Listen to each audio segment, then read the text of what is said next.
Question आपके सामने put कर रहा हूं।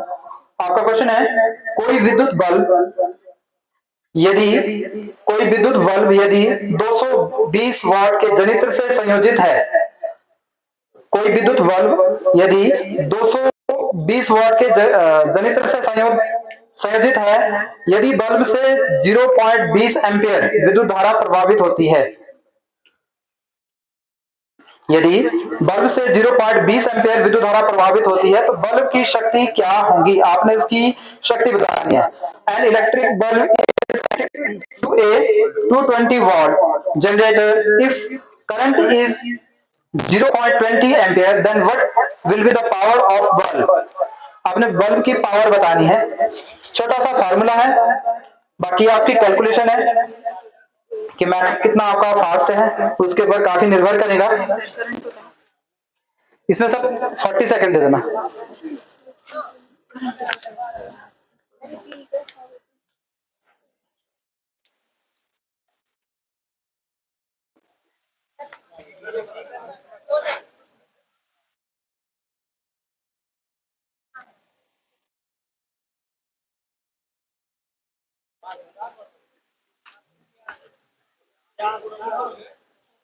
चालीस वाट। और बिल्कुल सही जवाब इस बच्चे का, बहुत अच्छे, इसने बिल्कुल सही कैलकुलेशन की बच्चे ने। इस बच्चे के लिए जोरदार क्लैपिंग। देखो क्योंकि न्यूमेरिक अगर बच्चा रिस्पॉन्स कर रहा है, न्यूमेरिकल राइट आंसर रिस्पॉन्स कर रहा है, तो यहाँ से लगता है कि बच्चा बहुत अच्छी तैयारी के साथ आए हैं। तो इन बच्चों के लिए जोरदार clapping. 44 what is the right answer. अब टीम ई का क्वेश्चन है 10 मार्क्स के लिए, इंग्लिश मीडियम। ओके, आपका क्वेश्चन है बेटा, what will be the potential energy of an object just before touching the ground having mass 10 kg and which is dropped from 10 meter height? Question समझ आया? दोबारा से मैं एक बार क्वेश्चन रिपीट करता हूं।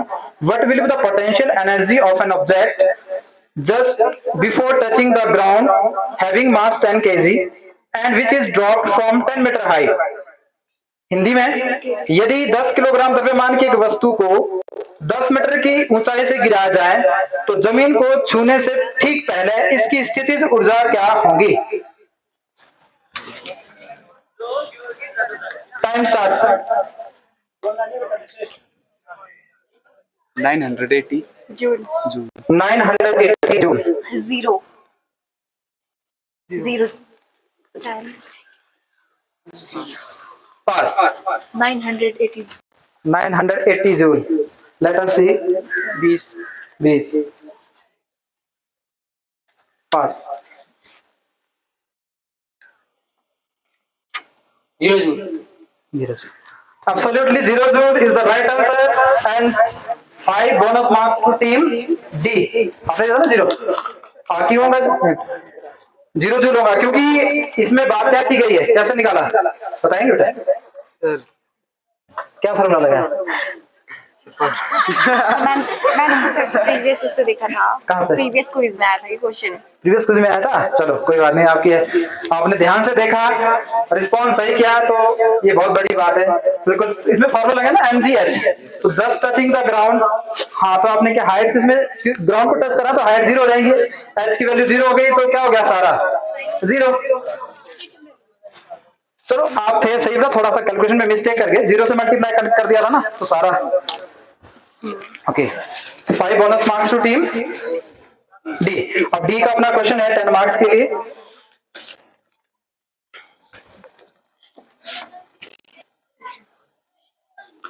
आपका वैसे सिंपल क्वेश्चन है बेटा, थोड़ा ध्यान से सुनना है। हिंदी मीडियम पहले?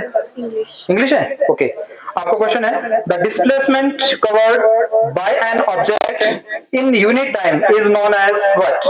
The displacement covered by an object in unit time is known as what?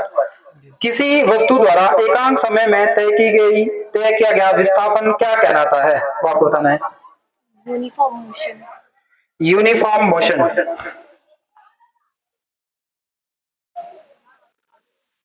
Question repeat. Question है, किसी वस्तु द्वारा एकांक समय में तय किया गया विस्थापन क्या कहलाता है?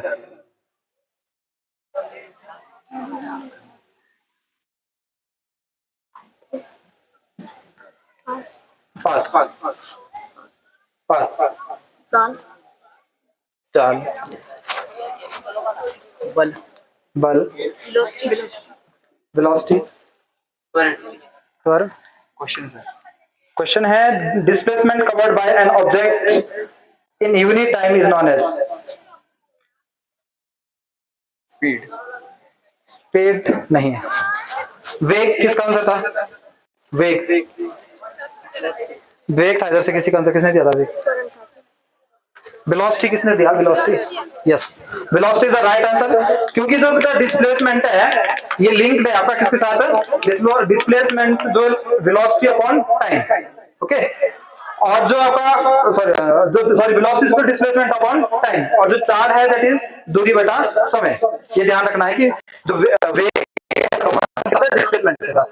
तो थोड़ा सा टीम जी को जो है 5 बोनस मार्क्स टीम थोड़ा कंफ्यूज हो गया। डी डी का क्वेश्चन था सर अपना question answer given by team G और टीम बी का सॉरी सी का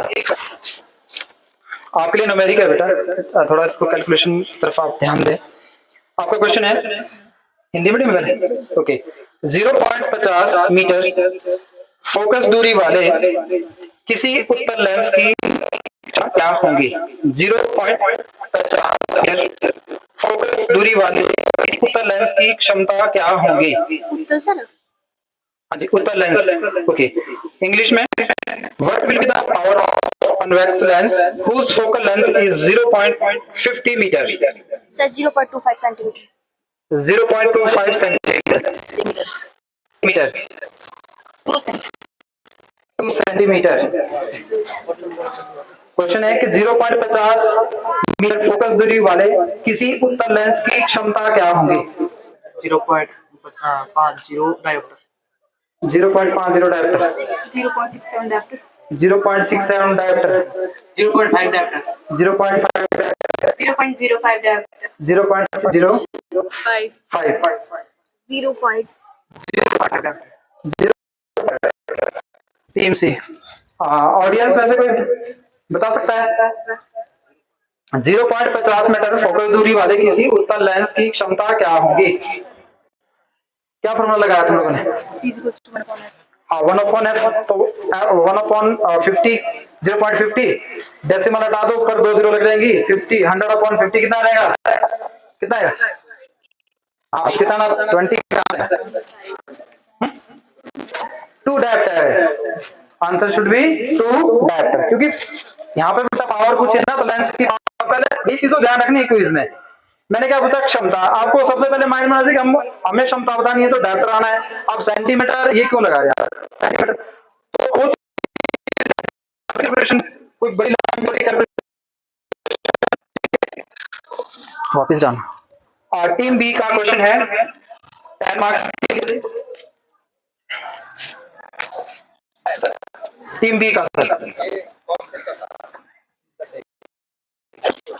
टीम बी का क्वेश्चन है आपको बताना है यूनिट पहले ध्यान से लिखना है kilogram metre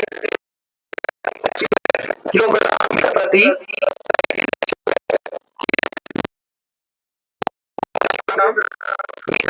second square kilometre पर second square is the unit of which physical quantity. आपने उस बहुत का नाम बताना है जिसका मात्रक क्या है? किलोग्राम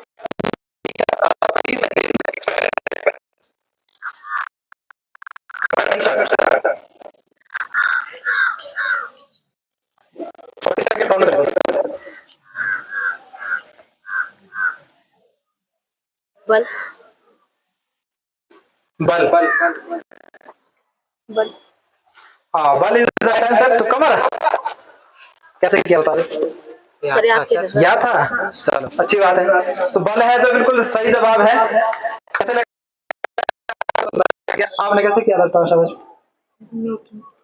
किलोग्राम मीटर पर देखो किलोग्राम किसका मात्रक है? द्रव्यमान का। मीटर पर सेकंड स्क्वायर किसका मात्रक है? त्वरण का। तो द्रव्यमान गुणा त्वरण क्या हो गया? बल। ओके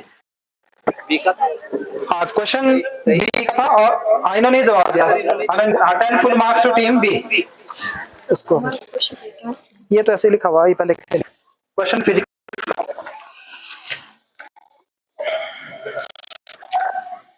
आपका क्वेश्चन है बेटा, यदि किसी हिंदी मीडियम है ना, ओके।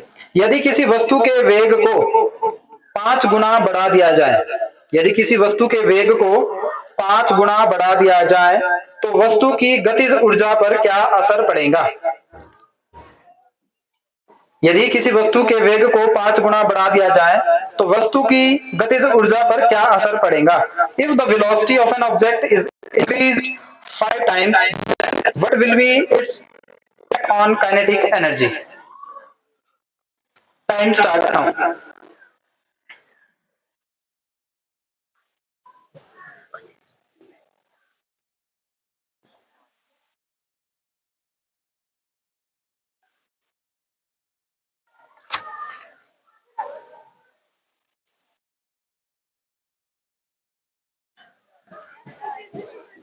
बाद में भेजो।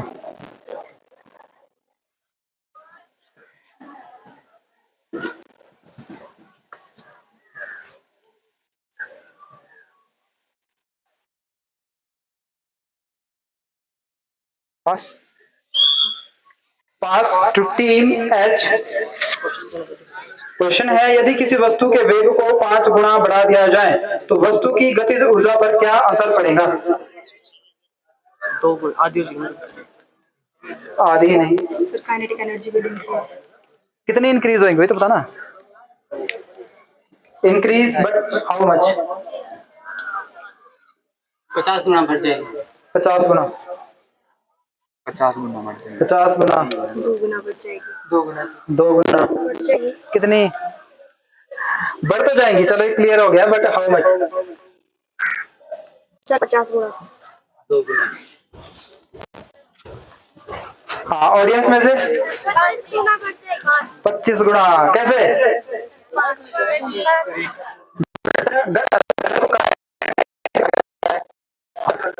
mv स्क्वायर, ये है ना। तो मैंने क्या बोला कि मैंने प्रश्न किया कि अगर आप वेलोसिटी को 5 गुना बढ़ा दें तो वेलोसिटी 5 हो गया ना, तो 5 का स्क्वायर कितना हो जाएगा? 25। सिंपल 20, क्योंकि बाकी यूनिट तो ऐसे रहेगा ना, mv square as it is रहेगा, तो 20 v का स्क्वायर 5v, तो 5 का स्क्वायर 25, तो कितना हो जाएगा? 25 गुना बढ़ जाएंगी। कितनी बढ़ जाएंगी? 25 गुना।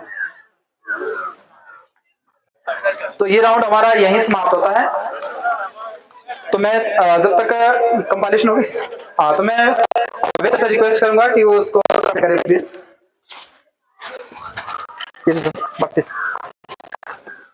32 टीम के जो है वो 0, सी के 10, सी के 0, डी के 5, ई के 10, एफ के 10, जी के 5, एच के 0। तालियां बजाइए जोरदार करें बच्चों के, ताकि इनका हौसला बढ़ेगा और अगले राउंड की तैयारी होते हुए।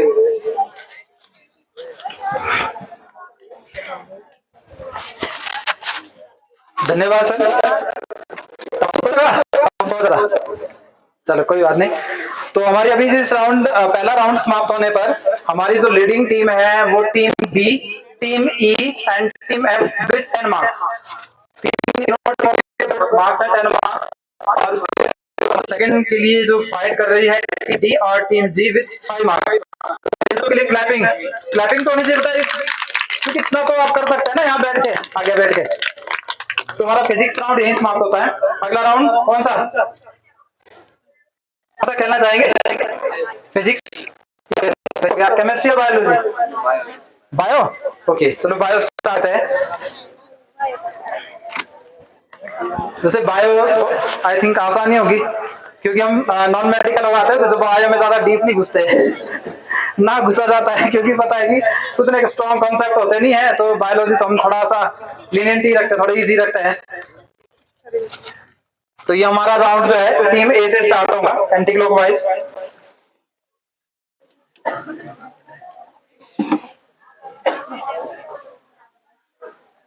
एक कार्ड पिक करना, फटाफट से card pick. 1 card, pick 1 card,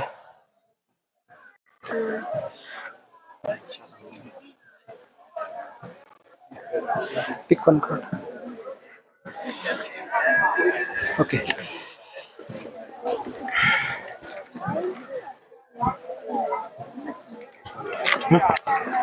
है? अच्छा हाँ, हमारा जो राउंड है इसको हम टीम ए से शुरू करेंगे एंटी क्लॉकवाइज। ये हमारा जो सेकंड राउंड है बायोलॉजी राउंड है। आपका क्वेश्चन है बेटा, रक्त में यूरिक अम्ल के बढ़ जाने से कौन सी बीमारी होती है? Which disease caused by increase of uric acid in our blood. आपने उस बीमारी का नाम बताना है कि अगर हमारे यूरिक एसिड बढ़ जाए तो उस बीमारी हो जाएगी। क्वेश्चन में से आपने 30